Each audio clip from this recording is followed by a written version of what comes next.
Welcome to an exploration of storytelling.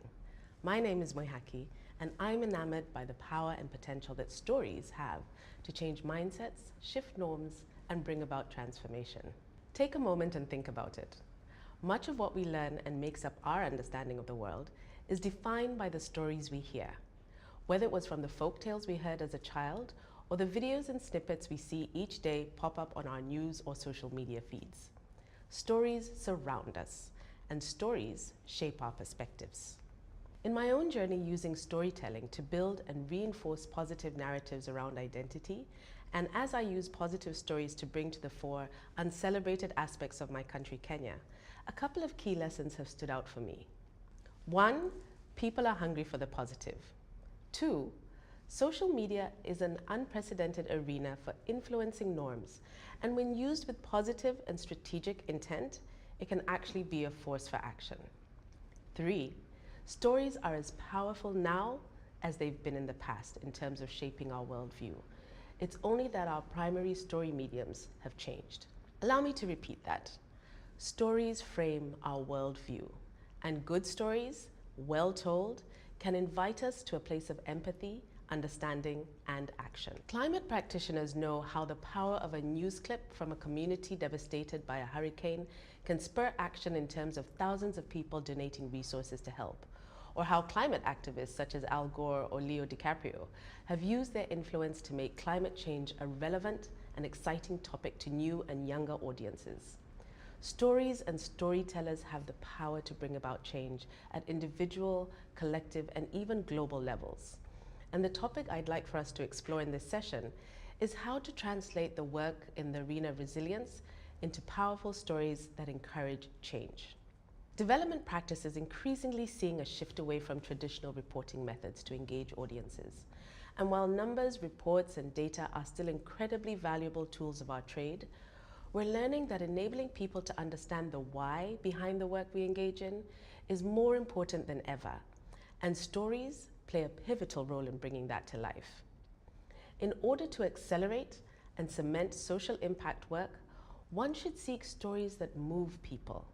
Essentially, those that build a strong emotional engagement, are reinforced with a rationale that connects with the daily realities of your listener, and have a clear sense of urgency that propels one into action.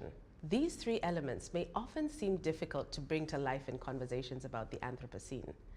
Often, transformation work in the area of ecological resilience seems distant from individual action. Perhaps the opportunity for change is unclear, or the subject itself is presented as too abstract for an individual. So our goal then becomes how to reshape this framing to close the distance and spark imagination for action into people's hearts and minds. And it may not be as difficult as one may initially think. I'd like to introduce you to the story of Kisilu Mwasia, a Kenyan farmer who over 4 years documented the effect that climate change had on his daily life. Now, climate change is about as complex a topic as it gets. It's been researched, it's been debated, it's been dissected in myriad ways. And climate change is often the domain of scientists or environmental activists, country-level action, and UN deliberations. Kisilu, on the other hand, is about as ordinary and humble as it gets. A smallholder farmer in Kenya with a wife and 6 children, going about his business, trying to make a decent life for himself and his family. He really isn't the poster boy who comes to mind when thinking about telling the story of how to address complex system-level challenges. But on hearing his story, one comes to realize that he might just be. Kisilu's story starts off with him documenting on a small smartphone his life and challenges as a farmer. First experiencing drought, then heavy rains, losing his humble home in a torrential storm, and the story covers his transition to a person who decides to take action, first by planting trees to combat soil erosion, then becoming a tree planting advocate in his community.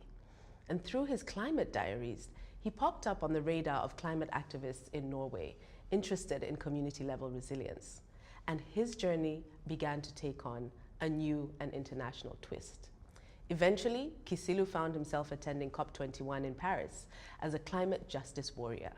Now, Kisilu's journey includes his missteps, the cost that his community work had on his family, and he willingly exposes his daily triumphs and failures in a way that brought us closer to him as an individual.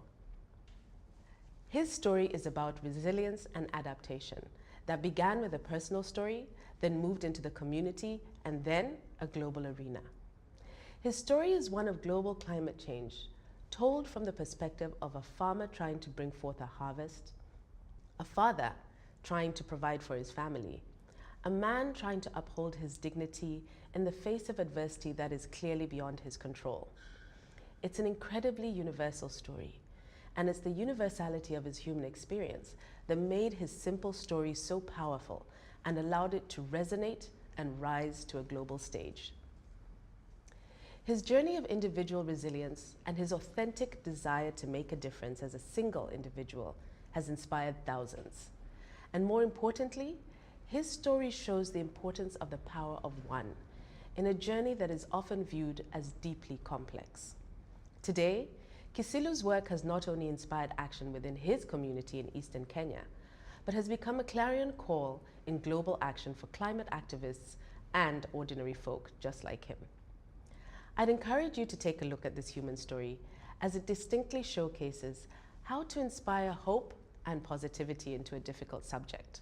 Kisilu's story is captured online in his climate diaries and the recently released film, Thank You for the Rain. Let's look at some of the elements that provide a strong foundation to Kisilu's story as you consider how to use the power of story in your own work. First of all, ask, why are you telling the story? Why is it important to be heard? I'd encourage you to be ruthless in your exploration of this question. If the story's importance isn't clear to you, it won't be clear to others. Are you positioning a problem and its solution? Are you sharing a challenge and you need others to join in your journey? In essence, why should the listener care?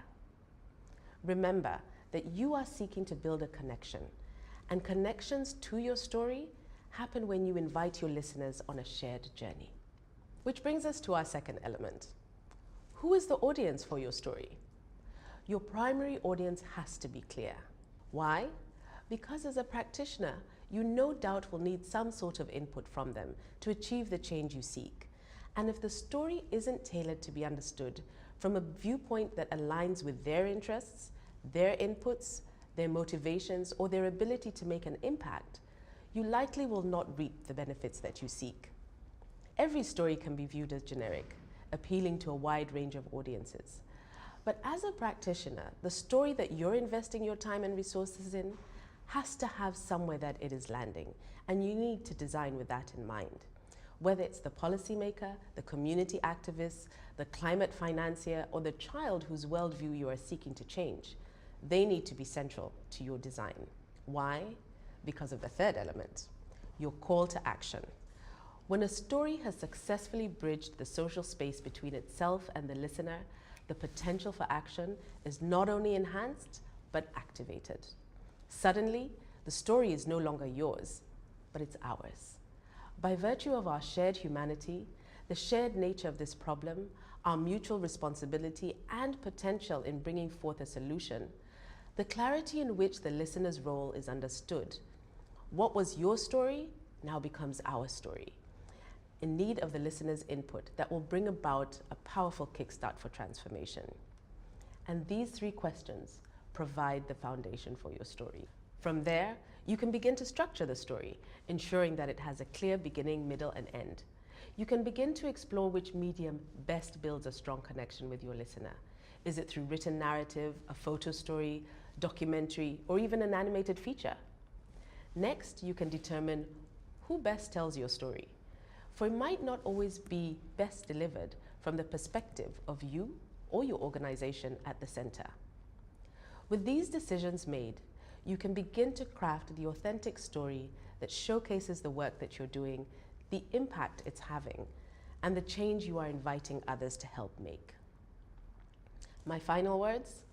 Remember to keep it human, keep it positive, and seed some inspiration. For at heart, we all love a good story that shows us that there is hope for our collective and individual humanity. Happy storytelling!